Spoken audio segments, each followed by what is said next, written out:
On this week's episode of Back of the Grid, we are going to be reviewing the whatever sorry excuse for a Grand Prix the Bahrain Grand Prix was.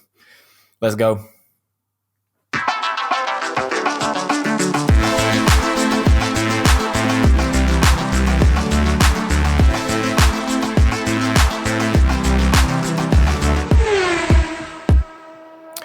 Hello and welcome to another edition of Back of the Grid. I'm your host Stu and I'm joined as always by Chris. Hello. And by Tom. Hi. Hello. How are we both doing? Do we enjoy the race? Actually, don't answer that. I think I know the answer to that one already. We don't need to go, we don't need to go too far into that. The main reason we're here is probably to preview the Saudi Arabian Grand Prix rather than review the non-event that was the Bahrain Grand Prix, but I can give you a fun/terrifying fact to start us off instead if you want. Yeah, sure, go, hit me. This is our 299th episode of the podcast, which means we have now done a podcast for every Grand Prix Sebastian Vettel drove in. Hey, great. Makes me feel old. Yeah, how long has it been going now? I mean, shall we save the celebrations for the 300th? Yeah, maybe 300th episode. If we even get one, if we even do one, because that's it. This is the end. Done. Yeah. Why are we bothering? Why are we bothering? Yeah. So obviously the Bahrain Grand Prix wasn't the most exciting event of all mankind ever to think. And I you know what? I don't even have the document open because I've just had loads of technical issues and I wasn't able to restart. If only you all knew what it's taken to get to starting this podcast. Yeah. To get 2 minutes deep into this podcast, it's taken what feels like 2 hours. Yeah, it's been a long time. Right, okay, we're in. I've got the document open. Yeah, so Chris is going to take us through some of the more interesting topics of the weekend, which does include, to be fair, the Bahrain Grand Prix, because there are aspects of it that I think are interesting. And actually, I don't actually think it's that much doom and gloom. I think if you go through, if you go down and read the comments at various Formula One news outlets out there, then you'd think the world was about to end, and you'd think we're all doomed. It was going to be boring, but actually, the loudmouth comment writers don't necessarily have it right. I don't think so. We'll get into that. I've seen a lot of that's it. I'm cancelling my Sky subscription. Not even worth watching the rest of the season. Yeah, I mean, I did that about 5 years ago. That's worth doing, no matter how good or bad the season is. Who knew the type of person who leaves a comment on P1grandprix.com is a bit of a mentalist, but anyway. Who knew? If P1 Grand Prix is even a website, I don't think it is. But probably so don't bother. Just stay with us, stay and listen. Don't worry about going off googling they were that. told to change their name. In true Ferrari fashion, checking. We are checking. Yeah, does not exist. There's a race to talk about, and Chris is going to take us through it. So shall we? Yeah. So we'll start at the front as we usually do. And it's usually with Max Verstappen, who won by 22 seconds to Sergio Perez and 25 seconds to the nearest non-Red Bull car. I mean, it was another race where we basically didn't see him because he was just driving around on his own, not making any mistakes and being faster than everyone else. I mean, the fact that he pulled himself a sizable gap in the first stint and then also took his opening tyres further into the race than anyone else is just kind of wild. I'm going to insert a new feature here, which I'm going to call "Let's all clutch at straws" for a couple of minutes. Sounds fun. That was a very ominous looking victory for the rest of the season. So let's kind of, I guess, try and work out if it's as bad as it looks. So I've got some potential positive points here that we can cling on to. Firstly, the winning margin to the next constructor actually was quite a bit less than last year. It was about 10 seconds less, wasn't it? Yeah, it was even more. Yeah. 25 seconds to Sainz this year. It was 38 to Alonso the year before. Okay. Obviously, we don't know how much Max was cruising his way around, how big he could have made that gap if he wanted to. We also don't know if he was managing any issues of his own. True. They've been very quiet about all that, but I don't think they would have been. Yeah. I have a new theory, actually. One of GP's things he says on the radio after a race to Max, quite often you hear a very mature drive. I've started to wonder if that is his way of saying, we know you could have just gone much, much faster had you wanted to. So thank you for just having a boring afternoon and not pushing the car too hard. Anyway, next also thing, next straw to crutch at. Next please. straw to crutch. Worth noting that Max's nearest rival, at least at the start of the race, was Leclerc, who was basically nursing a car issue from lap 1, which we'll get into. But that's probably made the gap look bigger than it otherwise would have been. I think so. So there's that. I think also this track probably plays to Red Bull's strengths. I mean, Carlos Sainz has said he reckons this is probably going to be one of Red Bull's best circuits of the season. The track surface, especially being so abrasive, means it's a guaranteed 2-stop race, and it kind of amplifies the tyre wear advantage Red Bull have. So that's a factor. I mean, I think the specific bit of that I found most interesting is because of the way that they dealt with their tyre allocations, what they'd used in quali. They were like the only top 10 team with a new pair of softs left to use in the race. Yeah. And a new pair of softs. They were new softs to use. Yeah. They had two brand new sets of softs to use. Oh, no, they started. No, they had the ones that we used at the start, but they were the only team that had a new set to go to. Everyone else had to go to either hard or medium. And the medium was just the medium was pointless. It was non-event tyre. Didn't need it. Absolutely useless. Then the next nearest person to them that could have used a soft was Joe, in terms of the running order at the time. I think I think Ricciardo did a set of Ricciardo was as well. there around. He did. And then the final thing worth remembering is that Red Bull wasn't the fastest car in qualifying. That's true. Leclerc did a faster lap in Q2 than anyone did in Q3. And Leclerc probably should have been on pole, honestly. I think he made a bit of a hash of his last lap in Q3. He sort of lost all the time in turn 1, basically. I think he missed the apex. So, I mean, I guess last season, Red Bull wasn't necessarily the fastest in qualifying either, so that's not the biggest surprise, but it's not all doom and gloom. It's worth bearing in mind. I think I think like right now, I don't think it's worth coming to any concrete conclusions this early in the season, because I think it is a bit. It sounds like. I mean, we've never really spoke about this before about the Bahrain Grand Prix and all the time we've been doing this podcast, but it is kind of a bit of a tyre killer. Like the surface is much rougher than most of the circuits. So if Red Bull do have a sort of tyre wear advantage over everyone else, then of course it's going to be much more exaggerated here than it would be at, say, Canada, where it's a lot smoother, or Turkey, for example, to use a track that's not even on the calendar. I mean, in that regard, I'm guessing we'll talk about Ferrari a bit in a second, but like they actually looked okay on tyre wear generally, considering that's usually their big pitfall. Like we talked about it over the last couple of weeks in the lead up, saying that it looked like it did solve those problems, and I think being as good as they were on the tyres this weekend probably shows that looked like a fair assessment, at least. Yeah, I think so. I think the fact that Sainz was reeling in Perez towards the end there shows you that there was probably a good bit of life left in that tyre. Yeah, for him at least. So yeah, that would suggest that Ferrari have solved some of their, maybe not completely solved, but remedied or improved their tyre munching situation. Yeah, for sure. Speaking of Perez, I thought he had a pretty good race, all things considered. Started down in 5th, but climbed his way up to 2nd.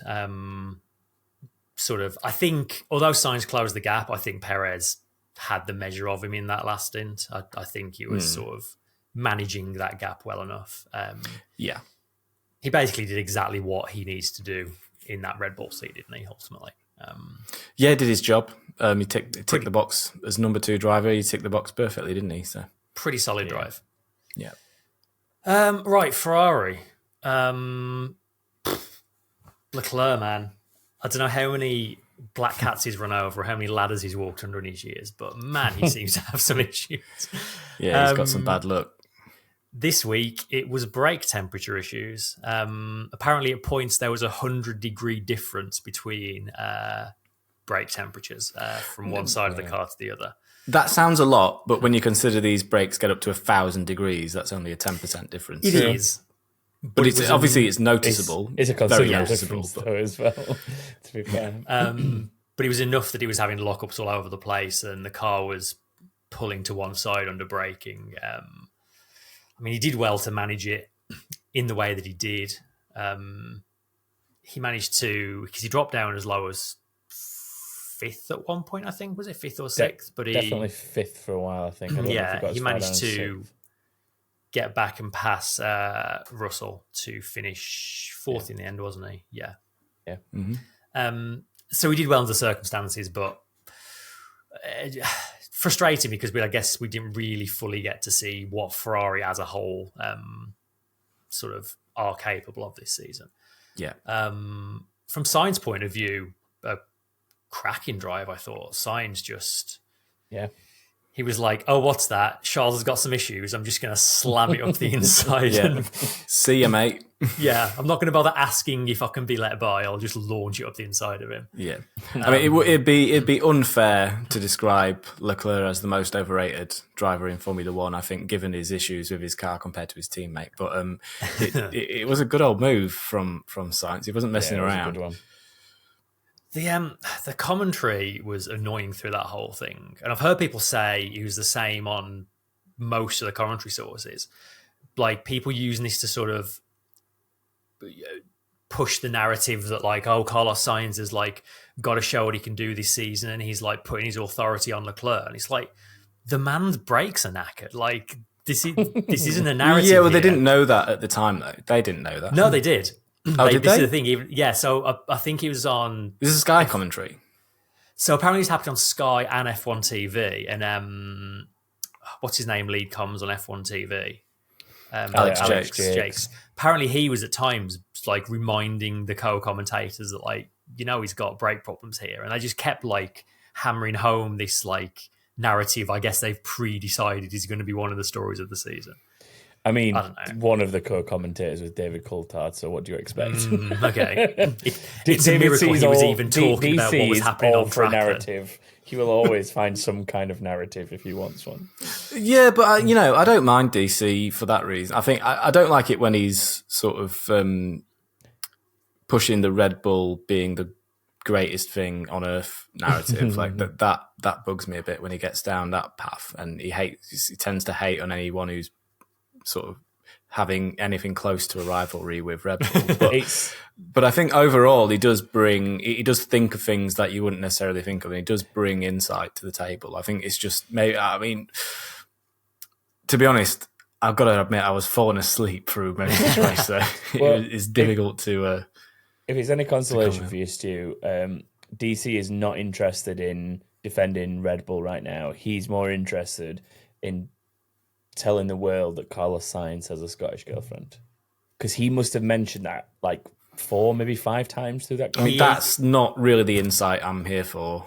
Yeah, I know, but it's the insight you're getting with DC this season. Well, yeah, that's it. It needs to go on the bingo that's cards. Fair enough. Wes, if you're listening, it needs to go on the bingo cards. He is that man is a Scotsman first, a Red Bull ambassador second, and a commentator third. Yeah. What I do love, though, is his brutal honesty about himself. I know we're getting really off track, but there was a point where they were talking about qualifying, and he was saying something, it might have even been about Carlos, saying if he'd qualified better, imagine where he could have finished or something. But then he caveated that by saying, then again, I was never really one for doing well in qualifying, so I can't talk, or something to that effect. But which is what I do kind of like him, because he's just brutally honest, really. Yeah, but, it was like, just not in a more down nasty to earth, way. maybe. So I was going to criticise him for loving going off on a tangent, but that would be rich. Yeah, that would be... You can't do that. Should we talk about Mercedes? yeah. You sure you want to talk about Mercedes? Do you want to talk about something completely different? No, let's talk completely about unrelated? Okay, let's talk about Mercedes.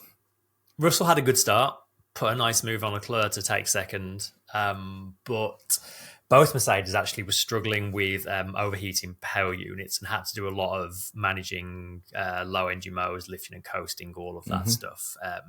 The team basically said they they just had the cooling wrong. It wasn't an issue they saw in testing or in practice, but in the race, it kind of reared its ugly head. I suppose running in dirty air much more than you necessarily would be. That's at the testing, thing. so. Like, you can do all the race sims in the world, but an actual race is just always a different animal, isn't it? It's true.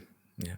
They reckon they were losing about half a second a lap because of this as well, which is promising because if that's the case, then could be if Red Bull lose their tyre deck advantage at the next race and the high speed, the Mercedes looks like it could be good in high speed. The Ferrari we know is good in high speed, so could potentially have a bit of competition in the next race, I think. But anyway, I guess we'll get to that in the preview. We will.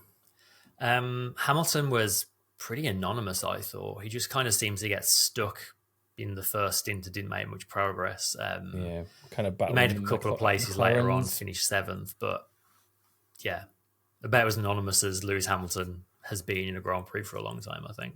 Yeah, I think Russell's start to the race was pretty strong initially. Looked competitive for a while, but then these heating issues took hold, I think, and kind of lost that. But it looked like there could have been a decent fight between like him, Perez, and the Ferraris, maybe, if it had not been for the Merc and Ferrari issues. So that's one of the straw clutches, I guess, from this weekend.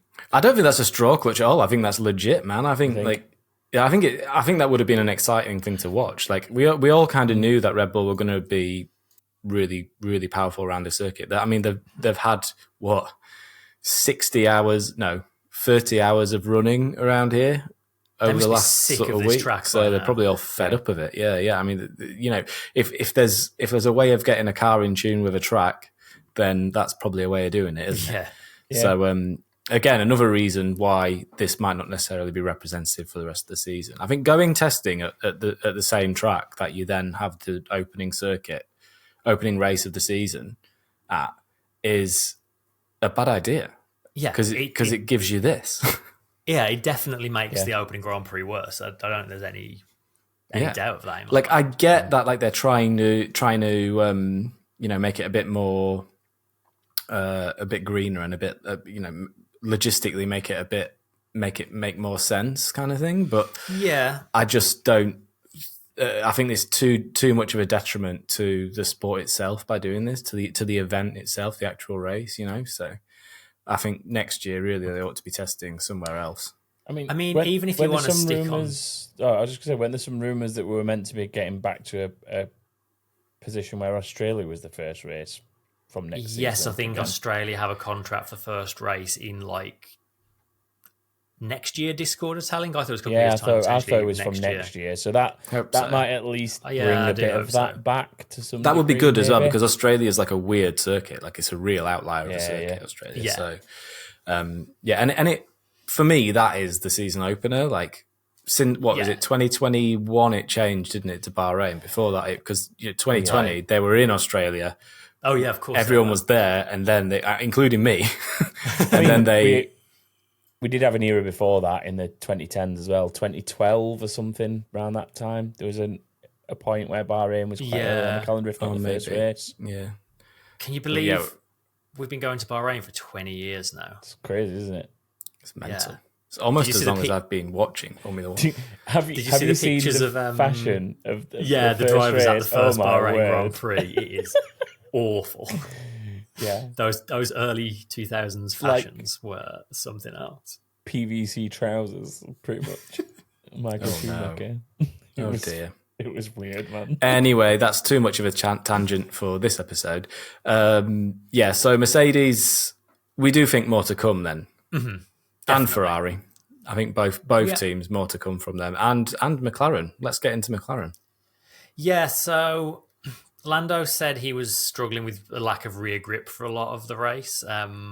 He gained one place in the race and finished 6th. Both McLarens passed Alonso, but Hamilton managed to...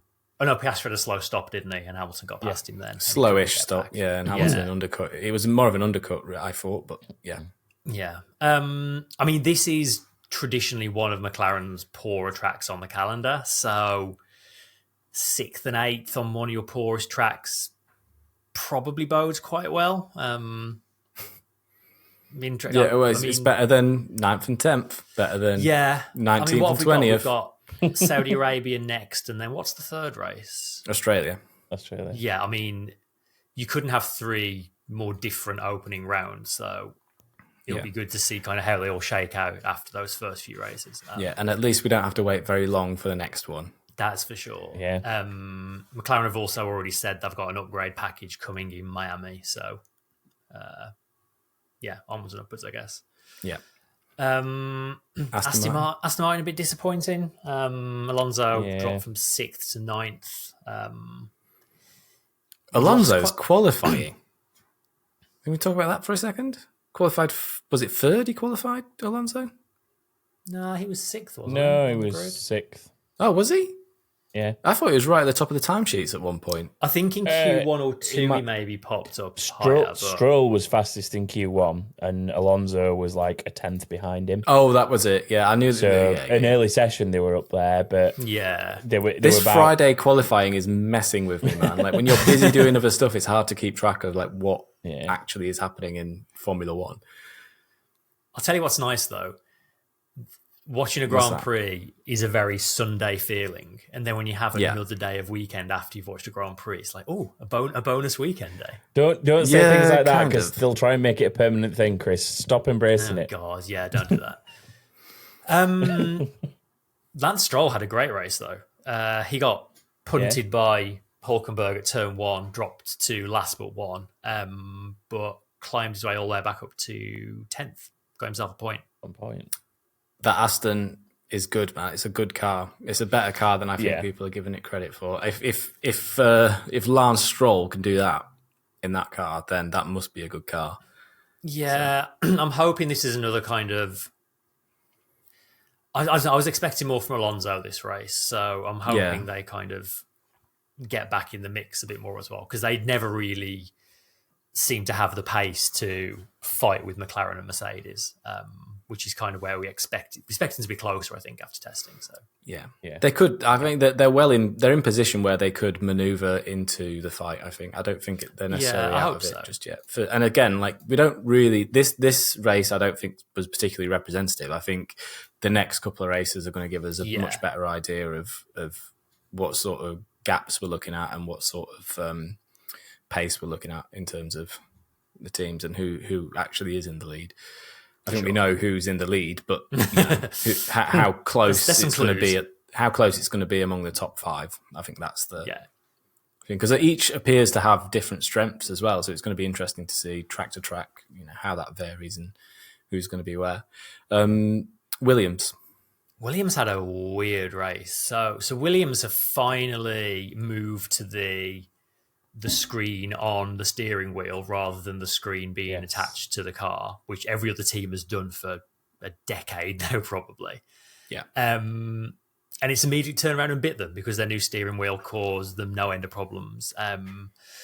Sargent, basically his wheel just started changing settings on its own. There's an onboard of his brake balance just like ticking up all on its own, which is why he ended up having that spin, which is a real shame because Sargent had a really good opening to the race. Like he went from 19th up to 14th in the opening few laps, and he was like closing the gap to Magnussen and Zhou ahead. Like Sargent was looking like having a really good afternoon, and then his car was just like, now what you want right now is 70% front brake balance. Well, it was like 90 up in the 90s, wasn't it? Yeah, it was ridiculous. It was crazy. It was like really, really weird. It was unfortunate. I think it sounds like some form of liquid has gotten into the connection, almost, maybe. Like I had a Mini that used to do that. It was the body control unit wiring. If it rained really, really heavily, water would drip into the wiring, and it's over years and years and years and years. It had just gotten worn away, and the cables had all rotted. So you had bare, copper exposed with water dripping in and just shorting all the cables. So like your dashboard would just be like a Christmas tree. I feel like that's the same thing. That's what it looks like, a similar sort of result. So you do wonder if, like, I don't know how moisture would build up because it's kind of there's not a lot of moisture around in a Formula One car. It's Especially usually in all Bahrain. sealed inside tubes. Yeah, especially in Bahrain. So, yeah, interesting to see. Obviously, it sounds to me like a cable wear issue to me, where maybe like the outside of a cable's worn away and then they've been interacting with each other where they shouldn't be, Or like something poor to that connection effect. of some kind. Yeah. Poor connections, those kinds of things. I mean, it's something that it should be quite quick to find, I think, something like that. I mean, I'd be surprised if it happened again. yeah, I don't think it'll take them long to figure that one out. Yeah. But I mean, I'd be very surprised if it cropped up again at another race. Yeah. A shame for him, though. And then Albon actually also had power unit temperature issues.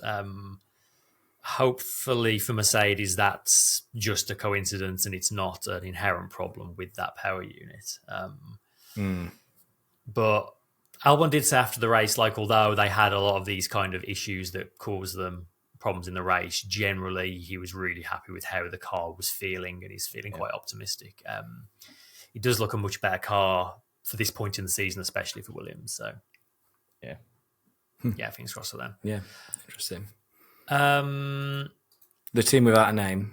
team formerly known as Minardi, they seem to just be like crumbling and hating each other from day one. Like, it's such a weird Weird, that, isn't it? situation. So, yeah, so Ricciardo ended up on soft tyres for the last stint while Tsunoda was on hards. The team asked Tsunoda to let Ricciardo by, which apparently they had discussed as a possibility pre-race. Tsunoda kind of argued it and he was like, I was about to pass Magnussen, which I think might be pushing it a bit there. Not true. He He was nowhere near. No. Deluded. But he argued it, kind of held him up for a couple of laps and let him by. Ricciardo didn't make any progress after that. Because he was held up for too long and his tyres had gone. Wasted the best of his soft tyres. Yeah. They then didn't swap the places back, but they were 13th and 14th. Does it really matter? No, it Then, doesn't. on the cool-down lap, Tsunoda suddenly lunges up the inside of Ricciardo to kind of make a point, gets all locked up and misses the corner, and then comes back on the track and passes Ricciardo again, like a bit close for comfort. He was like making a point by overtaking him on the cool-down lap. And man, I thought Tsunoda had grown out of this stuff. Like this, Yeah, but felt I mean, very hold on a sec. Let's not fall into the trap of it being a boring race and there being nothing to talk about and do what all the media have done and jump on this as though it's like the worst thing ever to happen in the world. Like he's lost his patience and overtaken his teammate. Like they're all, cars still overtake people on the cool down lap. I don't think it's quite the catastrophe that everyone's making it out to be. It's not, but he was clearly making a point. He was making a point In the way that by swiping his car very close to Ricciardo's car. He's not the first driver to do that. It's not on, though. It doesn't make it okay. Like, it doesn't make it okay, but it also doesn't necessarily make it particularly newsworthy. I don't think it's that interesting of a thing. Like, it's for 13th and 14th. None of this even matters. It's a disagreement within the team, within the second Red Bull team. Obviously, there's tension between those two because they're both after a Red Bull drive next season. Yeah. If Yuki Tsunoda wants a Red Bull drive next season, I would recommend not doing those kinds of things. Exactly. Yeah. But I don't think it's that much of a big deal. I really don't want to fall into the trap of being motorsport.com and just, pasting it everywhere. That's a website. I think that does equally, exist.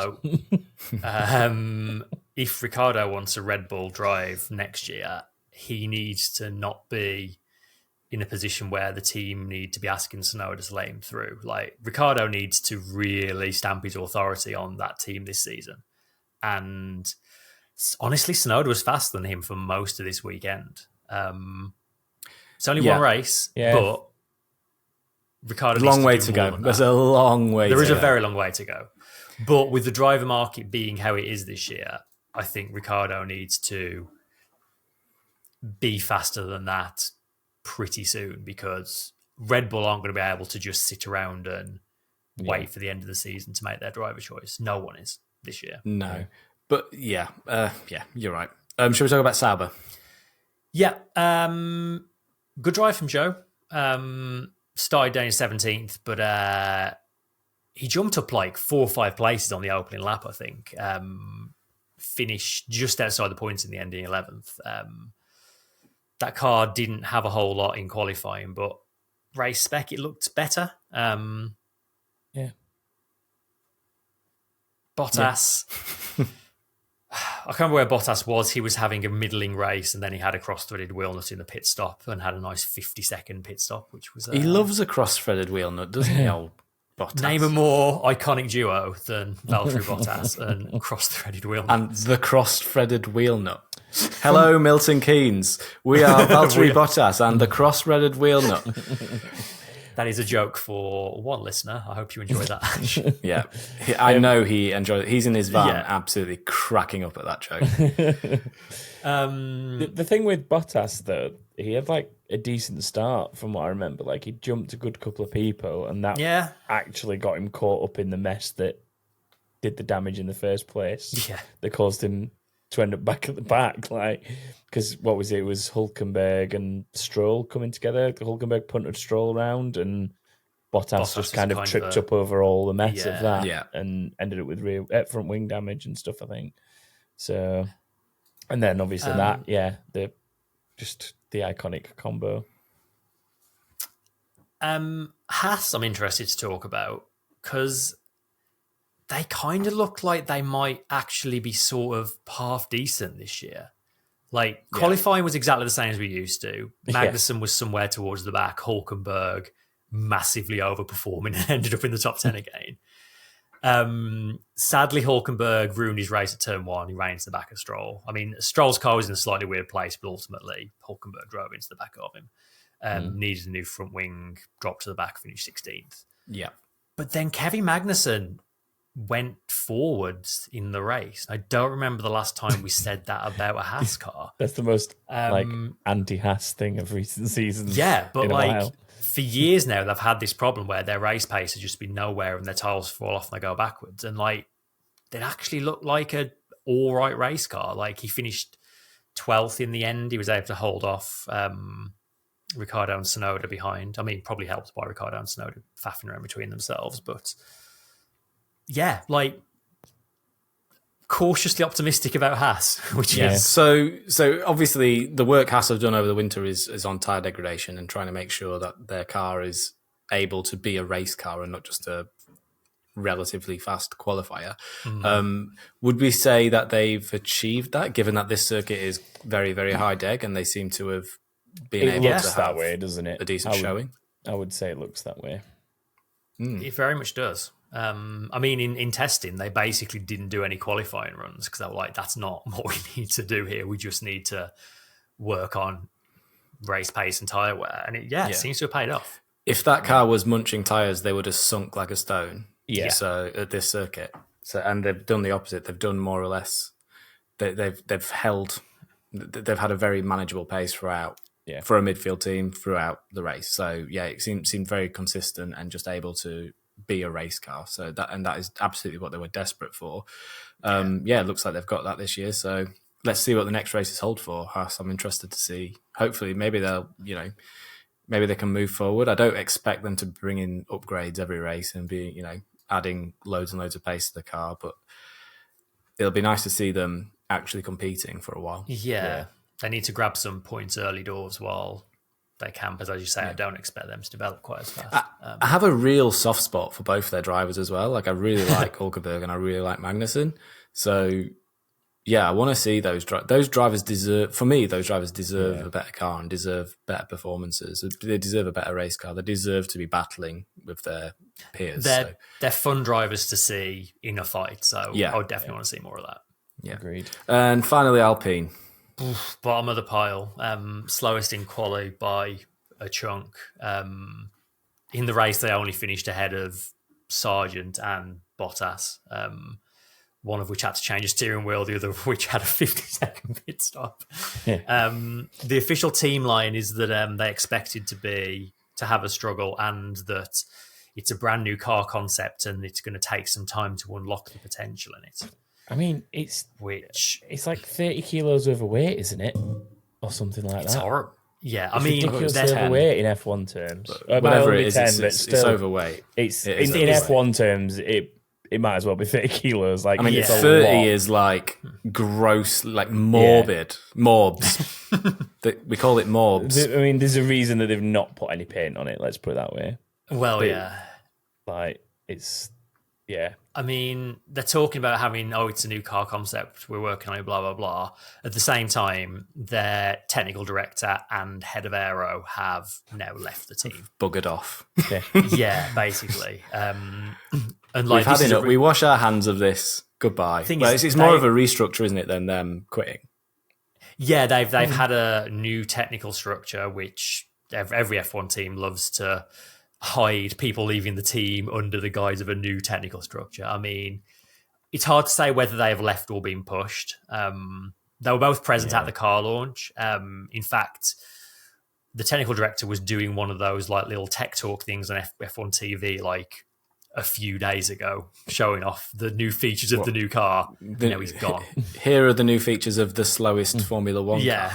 Here is the Great. ballast So I've anyway, added I'm in off. order to hinder the team. Here's all bad, these though. interesting technologies we put on this car, and we're at least 10 kilos overweight, so we're the slowest. It's so bad there though. Like, Yeah, it's terrible. It's really bad. Really, it's really bad. They're really a manufacturer team. Yeah. They've got all this investment that's come in recent years. Like, honestly, if it wasn't for that investment, I'd be starting to wonder if they were just going to pull the plug come the end of this season. I As think it is, are they likely to be sold now? Like, I'm waiting for Renault to lose interest, basically. I'm waiting for Cadillac to come and buy them. Yeah. See, I think the only thing that will give them any kind of hope is the fact that in terms of a Q1 session, the whole field was within a second of each other, which if they can solve the weight issues, they will at least be able to be getting out of Q3 quite quickly. But they've got to, Q1 quite quickly, but they've got to get on top of whatever is the source of them problems. I forgot the old equation. And but add lightness. yeah, like, I can't remember how much a kilo is worth in F1, but if they're 10 or more overweight, they need to get rid of them quickly. Yeah, I mean, it's just insane how. Well, I mean, in theory, you would say about a tenth. I think 1 kilo is about a tenth. It's somewhere like that, isn't it? So, yeah. Interesting. And that's everyone. That's all the teams. That's everyone. We should pick a driver of the day. I think Sainz. I mean, I think Sainz as well. Oh, that's easy for me then. I thought I'd have to justify it as resident Sainz fanboy this year, but No, I don't think there's much Easy. justification. No, either. I'm resident Sainz fanboy number 2 as well. I'm number 2 nice. fanboy. Can I be number 3 then? Yeah, if you like. Yeah. Join the crew. We've got a whole quota of Sainz fanboys. Just if only for just the Schadenfreude of him beating Leclerc when it happens. Yeah. Can't wait. Yeah, Carlos. He had a really, really strong drive. He did have his own car issues as well, and still managed to bring it home third. And he had to overtake his teammate twice. I believe he overtook George Russell twice on his way to third as well, and he was making inroads to Perez towards the end. So as much of that was management from Perez, maybe, but yeah, there was a crossover very, very point good as drive. well. Solid 'cause drive. Obviously, Perez was on what would have been old softs towards the end of the race, and Sainz was on like kind of midlife hards probably. Well, So true, there was but a bit of a Sainz- crossover point in pace there. No, but Sainz said the pace of the Red Bull on the softs, the deg rate, of the Red Bull on the softs was the same as the deg rate on the hards for Ferrari. Ominous, So isn't it? yeah, super ominous.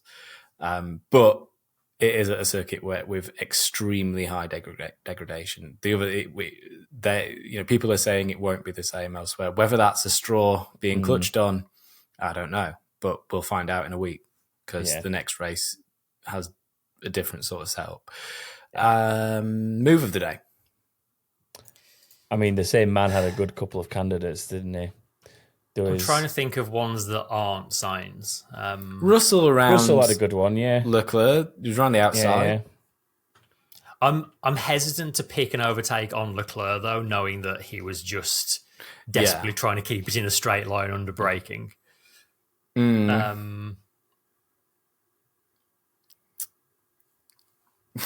I mean, you're going to struggle then. We're going to struggle because not a lot happened. There weren't that many others, were there? I think the battle with Carlos and George Russell was a good one for that position because they were both fighting at full strength at that point, and it was kind of one of those where Carlos set him up in a couple of earlier corners, and then did the move later on, kind of put him on guard a little bit earlier than he actually wanted to make the move to essentially gain the line later on. So I think it was like a high IQ kind of move, as they would say. So I did enjoy that one.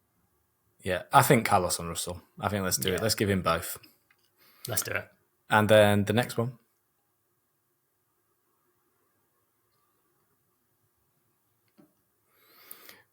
Got most of a jingle there. I don't know if everyone else did, but yeah, we'll manage. We'll muggle on.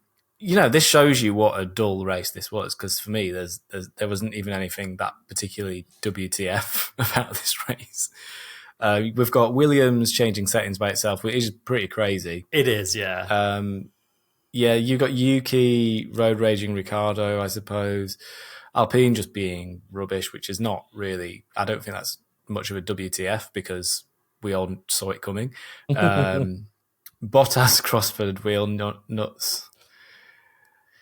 Yeah.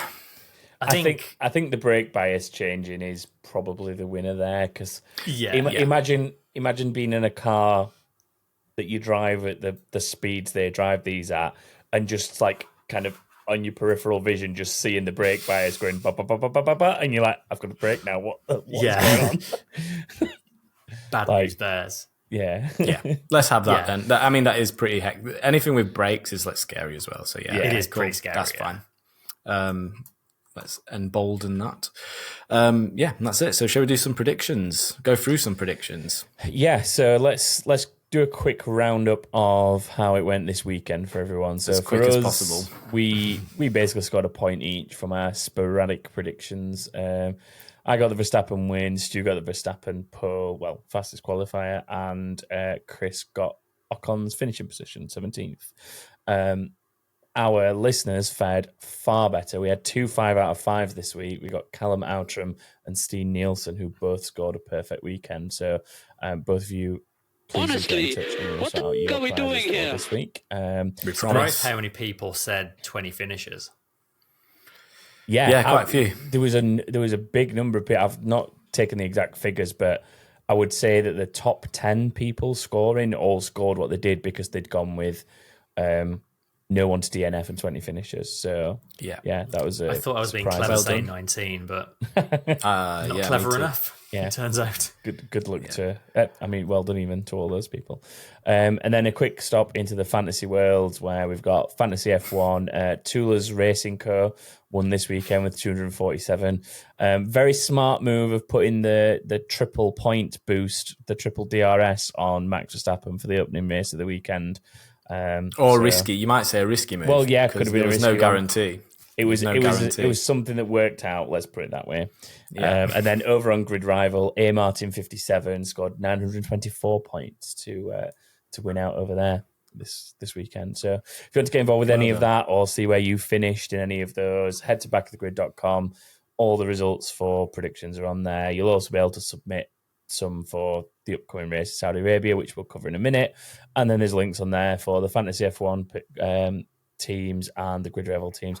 Stu, I just thought we should mention our little £60 million teams very quickly. Well, I didn't do one. You did. You've got an also Rans, haven't you? Oh yeah, but it's not 60 million. It's just the lowest. It's just it's the team with the aim of finishing last in the league. Oh, okay. That's what mine is. Well, currently you're last, so well done there. Yeah, I want to finish first and last. That's my dream. Nice. Okay. And I've made I've called it Budget of the Grid, my team, and I've basically tried to only spend 60 million to start, but I forgot to do it in time before qualifying locked on Friday because of the change of schedule. So I've got 0 points this weekend. But why don't you just join me in the try to finish last league. I think that's a simpler one to follow. I'm going to see how far I can get with this starting budget of 60 million. I'm just going to leave the team alone all season now. I spent 60 million and see where it gets. I might try and challenge you down the bottom, Stu. That sounds yeah, it's a fun little game. Yeah. Okay, let's move on to some storylines then. We've got a few lined up here. So first one, which teams will a very different kind of track suit? You've got, we do have like a few different strengths and weaknesses up and down the grid, it feels like, this season. So it'll be interesting to see if anyone if this does suit anyone in particular compared to Red Bull. Let's be honest. Probably Red Bull. I mean, Red Bull are going to be there or thereabouts. There's no doubt about that. But it'll be interesting to see what the gap is, if there is a gap. Qualifying, I think, will be wide open. But I think in terms of race, Red Bull probably will still have a bit of an advantage. It's just how much of that advantage ebbs away given the differences of this circuit. Mm-hmm. Yeah. Which leads us into the next storyline. Will the Red Bull gap shrink? The gap to Red Bull. Is that the gap between the two Red Bull drivers, or just the gap to the rest from Red Bull to the rest of the teams? Or why not both? Yeah, I mean Perez. He needs to show up. Go well at this track. Yeah, it's true. It's not a proper race circuit, according to Christian Horner. Perez doesn't perform at the proper race circuits. He only performs at the weird race circuits. Yeah. As soon as someone suggests it might be even slightly street tracky, suddenly Perez is like, I've got it, guys. Yeah. Yeah, I expect him to be closer. He seems to like this track. Yeah, and I think I was just going to say, I think as well, the Ferraris and Mercs, if they get on top of the gremlins they've had this weekend, I think they'll be a lot closer as well. And giving them this leads us beautifully into the next storyline. Will the chasing pack iron out their reliability issues and be able to run with their true pace? Because it was very clear at the end of the race, which is why I'm optimistic actually going into the remainder of the season. Yeah. That the primary chasing teams that you would expect to be sort of keeping Red Bull honest were really hobbled quite significantly. I think half a second a lap in Formula One is a big old deficit. So to lose that amount of time is from your optimum package, I think it's a difficult thing to deal with. So it'll be interesting to see how they run without those kinds of factors. But also, none of them seemed like fundamental issues that can't be quite easily resolved. Which is it's just promising. Slight setup mistakes. It feels like it's just literally neither of them got the cooling right. Red Bull did. It would appear Red Bull got the cooling right. That car's got cooling for days, so you'd hope so. It does. I mean, it does. Like, it's surprising, and as well, like the thing with the side pods on the Red Bull, I actually conceptually, they're not a million miles off what Mercedes has now, really. It's like it's a T-shape sort of outlet. It's just Mercedes has joined up and got a curve to it, whereas Red Bull's has an overhang and it's two slots kind of separated with two massive openings above the driver's head. The bunny ears, as David Croft's trying, not David Croft, the other one. Ted's trying to make bunny ears happen. So we'll see how the two primary chasing teams. I think we can agree like Mercedes and Ferrari are like the primary chasing teams, right? Is that and McLaren? McLaren should hopefully be there or thereabouts. And if Bahrain being our worst circuit is a good metric, then I would expect them to be a bit closer this week. I mean, it will prove whether or not there's any weight to that statement. Let's put it that way. Yeah, reliability for Mercedes, I think, is going to be a real sort of an important one because McLaren during practice, I think FP2 they had a energy store fail, which is obviously hopefully they'll be able to fix it, and it only happened in practice, so maybe that was a cooling thing of their own.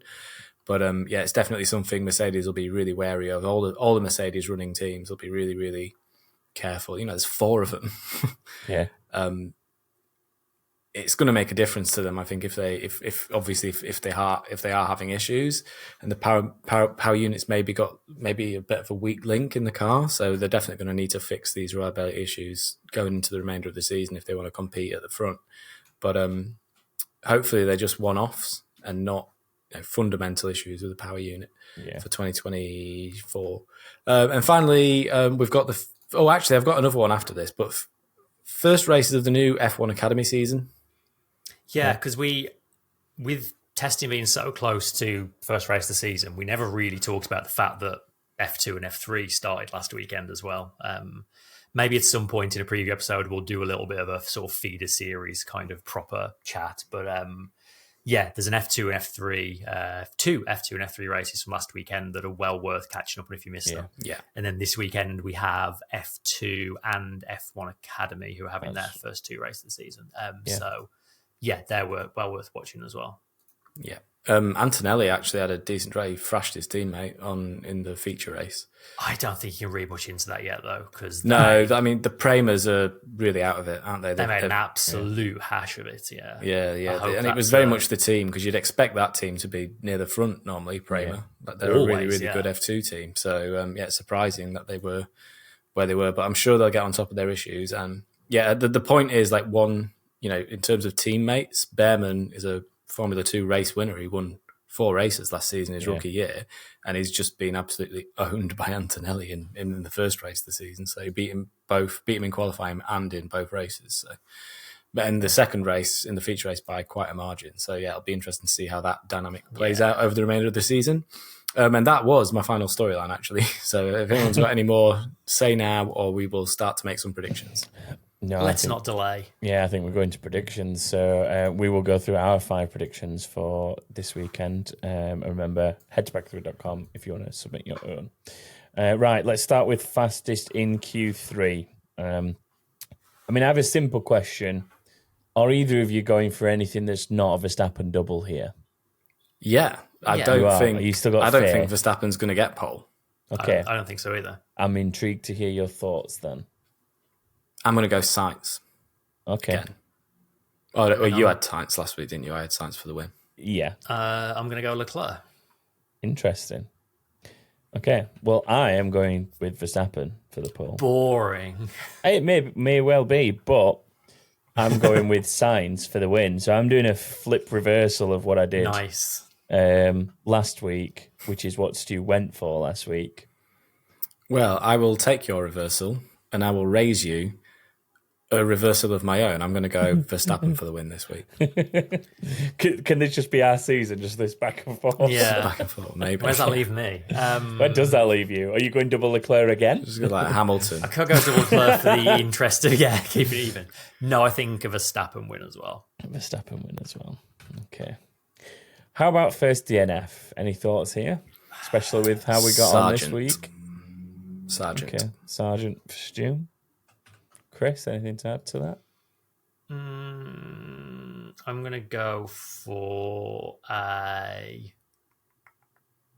the Alpines feel like a good target. Gasly again. The Alpines are overweight though, man. They're robust. They're rotund. Yeah. It protects Just them. Bouncing off the walls. Yeah. I'm going to go for a bit of a Tsunoda road rage again, and maybe Head's a bit gone. of a mistake. Yeah, that's it. With 2 races in and head's gone. Number of finishers. I'm going to keep it pretty simple at this point, and I'm going to say 19. Tsunoda will be the only one in my eyes. 20. 20 for Stu is going. Oh, hang on.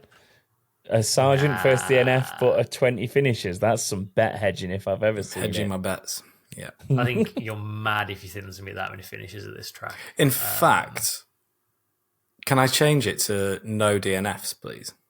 Oh, I want to put so my you money money where my mouth in. mouth is. Okay, Yeah. money mouth in. Okay. I think you're mad. It's going to be 17 finishes. It's going to be 18 best. now that this has happened. Probably. And can we get a random driver for this week, please, Chris? We most certainly can. A random driver is Joe Granu. Ooh, interesting. Where did Joe finish this race just gone? 11th, I believe. Yes, just outside the points. He had a decent race. This is difficult because I haven't seen much of that car.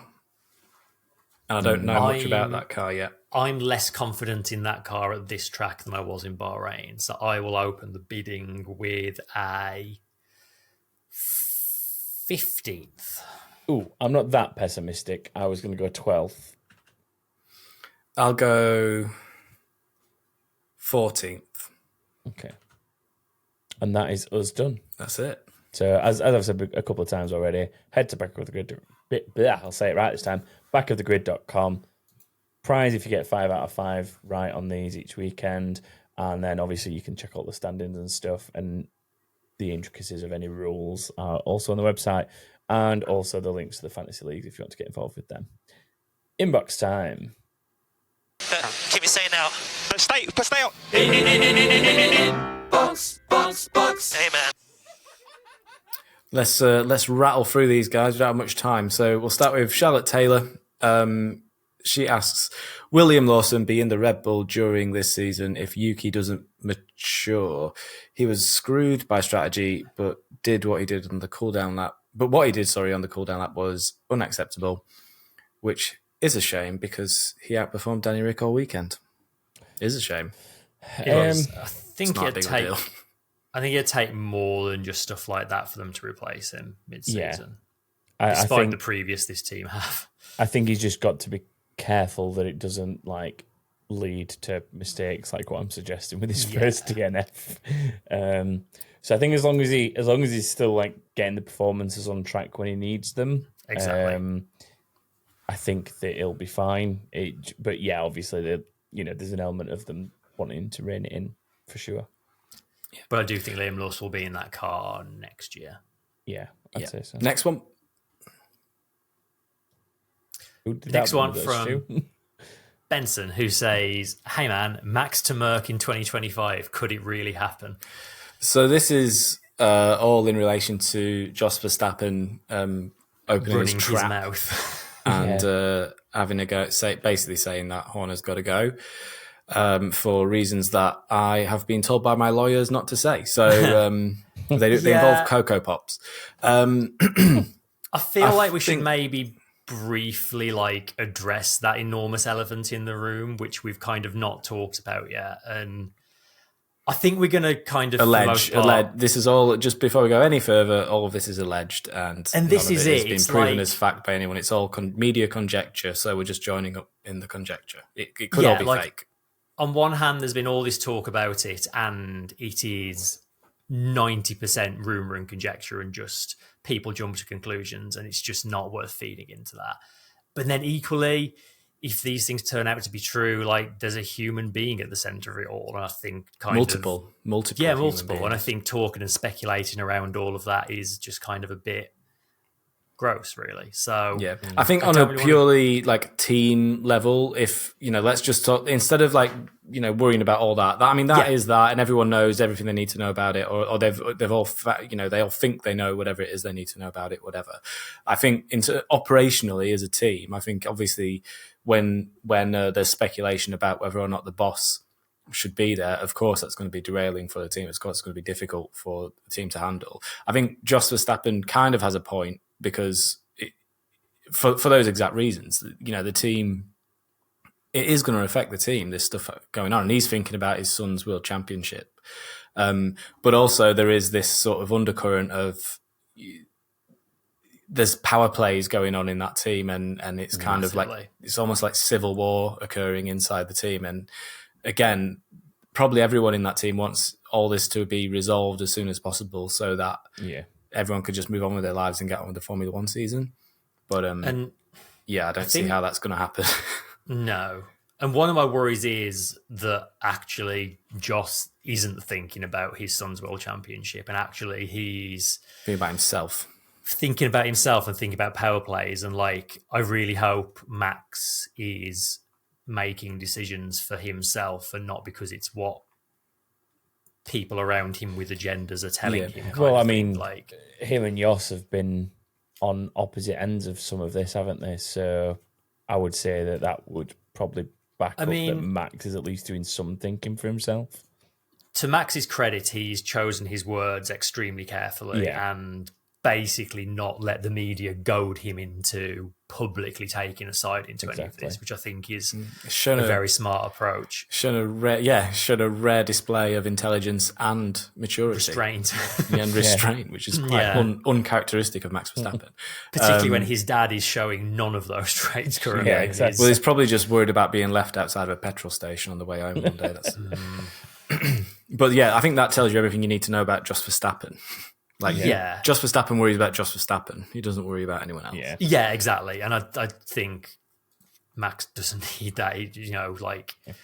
Max can make his own career decisions and seat decisions and hopefully stay out of all of this. Just going back to sort of Benson's kind of original question, I guess, which is Max to Mercy 2025, could it really happen? I saw the most sort of out there, I guess, silly season of sorts, which was Max and apparently Helmut Marko to go join the team at Mercedes. Oh God, what Helmut Marko would do there, I have no idea, but whatever. and then something along the lines of, I don't know how true this is, but apparently Adrian Newey had said something along the lines of he would maybe consider Ferrari if the team weren't building around a driver like Max Verstappen, or something that someone spun out of context that was similar to that. And I think of all the things you just said, going to Ferrari to support Hamilton by designing a car for Hamilton. Of all the things you just said, the most believable thing is probably Adrian Newey to Ferrari. I think that some of them, I know some engineers and it's rumoured that a lot of the higher ups at Red Bull have in their contracts that if Horner goes, then they can go wherever they want. It nulls their contract essentially, and it allows them to, if another contract comes up, it's like a free get out of jail free cause, I guess you'd call it. It is what it is. A lot of this we're not gonna find out really anything about until a later date. And to it's just such wild speculation, all of it. I can't see Max Verstappen at Mercedes. I think that would be even more outlandish than Hamilton to Ferrari for me. That's just on another planet. I've seen people say, there's new engine regs coming 2026, so it'll be the same as Hamilton leaving McLaren to go to Mercedes. But it's not. At the point Hamilton left McLaren, they were already sort of not struggling. Well, they were a customer team. Yeah, whereas Red Bull are at the top of the game right now by some margin. It would be a wild choice to leave that team. Yeah. But the only way, if he's seen sort of engine for 2026 new engine, isn't it? Yeah. If he's seen some numbers that he doesn't like, then maybe he might be thinking about, moving on. But there's a long time for them to develop that engine and make it into something reasonably quick. So I don't think he's going anywhere either. Next one. I'll read the next one. Dennis Miner says, with Lewis Hamilton going to Ferrari, does that mean he is going to be a number 2 driver? I assume Leclerc won't want to be number 2. Well, I guess so. Yeah, I mean, maybe they're going to have 2 number 2 drivers. Maybe that's it. Maybe no one gets what they want. I was going to give it a really dad joke answer of saying no, he'll still keep number 44. Awesome. Yeah, that's good. I mean, one of them can be goodness number 1 knows. and the other one can be the A driver, and then there's no... One is driver A, the other is driver 1. It's like the old thing on the film posters where one name is put in it's higher but it's off to the right, and another name is lower but off to the left, so neither is necessarily the main one to keep all the actors happy. It's going to be fun seeing them as teammates. Yeah. Next one from Jay Velaz says, "Hey, hombre. So this weekend we saw Williams struggle with what I would describe as a software issue in inverted commas in their steering wheels. Can you recall another situation where a team or driver has had their race compromised due to software problems? I can only ever think of physical hardware related problems." There have been times where people have changed steering wheels in pit stops and things like that because they've got hardware issues. Yeah. There was one example I could find, nowhere near as bad as what was happening to the Williams, but a while ago, I mean, I'm talking Vettel at Ferrari era. There was a race in Australia where Hamilton essentially didn't lose the race purely because of this, I don't think, but essentially got undercut or overcut, whichever way around it was, during a virtual safety car because the software was calculating his delta wrong and he was basically going too slow to. It was, I can't remember what year it was. It was like, I don't know, it must have been like 2018, 2019, That something sounds like familiar, that. yeah. Because Vettel was at Ferrari. And that was the only thing I could think of that was like even remotely close to this, like some kind of software doing something wrong that. But yeah, like I think Stu just said, you know, we've seen situations where drivers have swapped wheels before. Raikkonen had it. Oh, I want to say in the teens as well. Literally, teens when he was at Sauber, or was it maybe even Ferrari when he was at Ferrari with Vettel? Same sort of era. Just in practice for this race, I mean, quite remember if it's practice or testing now because it's just all a blur. But Norris just one lap was like reminder I need to change my steering wheel this time we stopped. Yeah. I think that was practice. Yeah. So he could have had some sort of software issue. It's basically, you know, Control Alt Delete. It's turn it off and on again pretty much when you're swapping the steering wheel because I'm right in thinking all the sort of it would reset it because you have to reconnect to all the systems that the controller is controlling, right? So yeah, it's interesting. I think there's been cases in the past as well where a power unit's gone kind of into limp mode or safe mode. And then when they've got the car back, the power unit's been fine and it's just been a kind of something's gone wrong with the software and triggered it, or I guess a sensor issue or something along those lines. Oh, apparently it was Norris's was a steering wheel, but a different button layout for his steering wheel. Oh, interesting. Maybe he was experimenting with different layouts and seeing what. That's interesting. That's totally unrelated. Yeah. Anyway, last one. Last one from Chris McNulty. We know this is the longest season in F1 history. We also know that teams have a cost cap and have already been complaining about expenses. Think about Mick Schumacher getting binned for having expensive crashes. 24 races is up to 48 hours of running plus practice and quali of a further 72 hours. Is this season a battle for speed or reliability? Both. Depends on the team, yeah. I think it depends like on the every team season. Well. It's both. It's that every single season, no matter how much budget you've got, you can have all the speed in the world. To finish first you have to finish. That's the age old adage of the way it goes in Formula One. So yeah, you know, it's both, and it always has been, regardless of budget. Yeah, I mean, Kimi Räikkönen could and should have a couple more world championships if McLaren had made a slightly slower but slightly more reliable car. And there's lots of examples of that from through the years. So yeah, bit of both. But I would prefer to see teams being able to, at this point, given Red Bull's dominance, I do think the budget cap has kind of baked in some dominance for Red Bull, and other teams have not had the budget to catch up. But then you could argue that, you know, Red Bull would just be spending just as much as the people catching up and getting even more of an advantage. So you don't. It's impossible to really tell. But yeah, I do. My fear is that other teams are probably struggling to catch up because they can't spend the money under the budget cap. Yeah. And I think that covers us for this week. That is a podcast. It's a shame the race wasn't amazing, but at least we've got another one to look forward to next week, where you can join us right afterwards when we review the Saudi Arabian Grand Prix. You can find us in all the usual places on social media. That would be X, formerly known as Twitter, if you're on the BBC. You can find us on Facebook, on Instagram, all the good stuff. If you would like to become a patron and join us in our Discord, then you head to patreon.com/backofthegrid. And that is it for this week. So thank you very much for joining us, and we'll see you next time. Chris has got something extra to add on.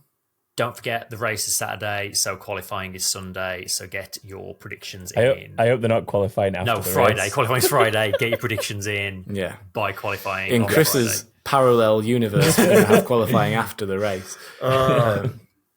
That'd be a stretch too far, I think, for the FIA or for FOM to sort of mix up race weekends. But Yeah, so we'll see you next time. Goodbye. Bye, everyone.